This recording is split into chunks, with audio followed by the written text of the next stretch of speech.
हिंदू मुसलमान एकता, हमारा तो विचार ऐसा है कि ये शब्द ही बड़ा भ्रामक है। ये दो है ही नहीं, एकता की बात क्या है? इनको जोड़ना क्या है? ये जुड़े हुए हैं,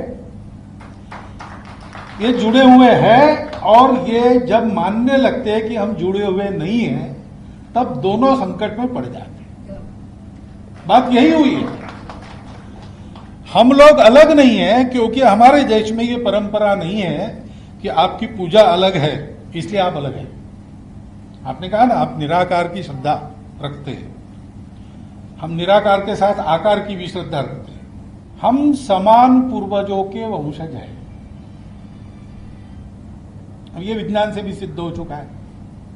40,000 साल पूर्व से हम भारत के सब लोगों का डीएनए, सब लोगों का निरपवाह डीएनए समान है। कि अगर हिंदू कहते कि यहां एक भी मुसलमान नहीं रहना चाहिए तो हिंदू हिंदू नहीं रहेगा। हिंदुस्तान हिंदू राष्ट्र है, गौ माता पूज्य है, लेकिन लिंचिंग करने वाले ये हिंदुत्व के खिलाफ जा रहे हैं। इतने देवी देवता है और इतने आ रहे नए नए, पुराने विस्मृत होते चले जा रहे हैं। अब वो रुद्र और इंद्र, इनकी पूजा कहीं होती नहीं, अब नए नए आ रहे।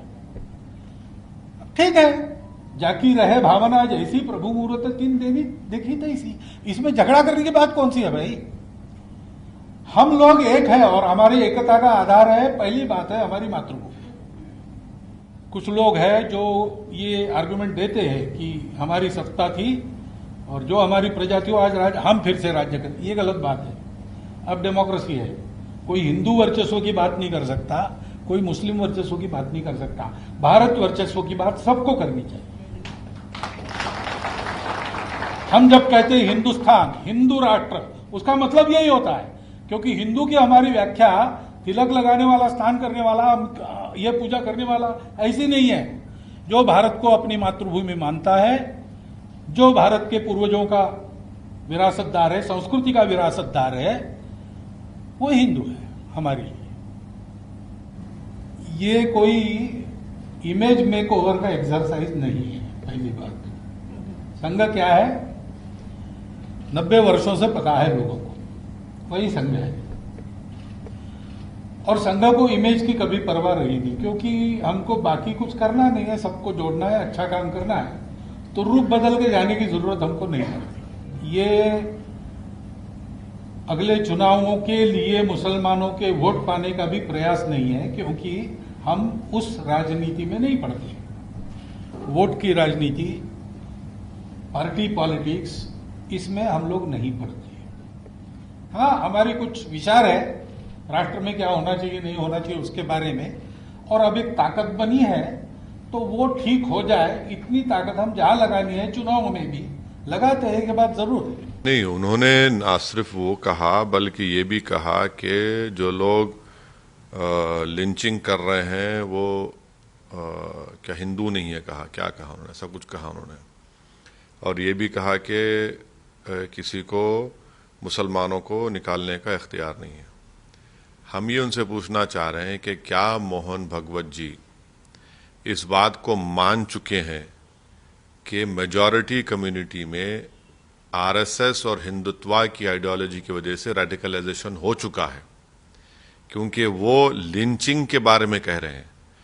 तो हमारा मानना यह है कि आरएसएस अगर मानती है कि मुसलमानों का लिंचिंग हो रहा है तो क्यों हो रहा है, करने वालों का क्या ताल्लुक हिंदुत्व की आइडियोलॉजी से है या नहीं है, और अगर हो रहा है तो क्या उनका रेडिकलाइजेशन अगर हुआ है तो उसका जिम्मेदार क्या आरएसएस और हिंदुत्व की आइडियोलॉजी नहीं है, और अगर ये है तो क्या आरएसएस उन लोगों का ओपनली कंडेमनेशन करेगा जिन्होंने पीलू खान को मारा, रकबर को मारा, अलीमुद्दीन को मारा और आपके अखलाक को मारा, आसिफ को मारते हैं, और महापंचायत करके बीजेपी का स्पोक्सपर्सन कहता है कि क्या हम इनको मर्डर भी नहीं कर सकते?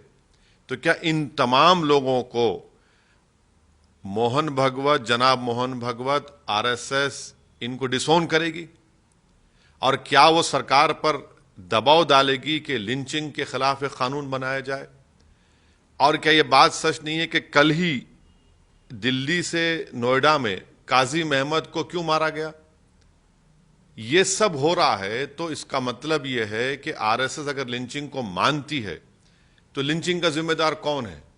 क्या आरएसएस इस बात को मानने को अभी भी तैयार नहीं है कि उनकी हिंदुत्व की आइडियोलॉजी की वजह से मेजॉरिटी कम्युनिटी में ये जो लोग कर रहे हैं वो रेडिकलाइज हो चुके हैं?